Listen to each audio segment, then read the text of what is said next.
Milliy sertifikat imtihonida tushgan savol: berilgan tenglamada nechta haqiqiy ildizga ega?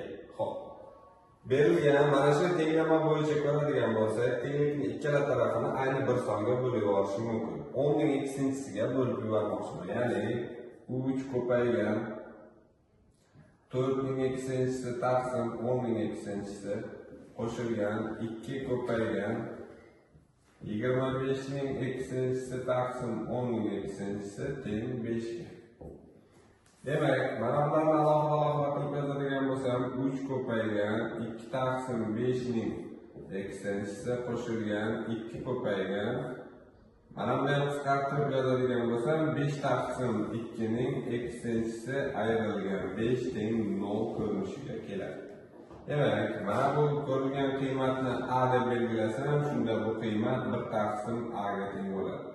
Demak, 3a qo'shilgan 2 taqsim a ayrilgan 5 teng 0 ko'rinishiga keladi. 3a kvadrat qo'shilgan 2 ayrilgan 5a teng 0 ko'rinishiga keladi. Demak, diskriminantini topa oladigan bo'lsak, 25 minus 24 bo'ladi. Demak, 24 bo'lsa, bu qiymat 1 chiqadi. Demak, A1 2 ning qiymatlarini topib oladigan bo'lsam, 5 plus minus 1 taqsim 6 bo'ladi. Xo'p. Birinchi holat plusligida 1 bo'ldi, minusligida 2 taqsim 3 holatiga keldi. Demak, birinchi holat uchun ko'radigan bo'lsam, 2 taqsim 5 ning eksinchi darajasi 1 bo'lgan holat uchun x teng 0 da.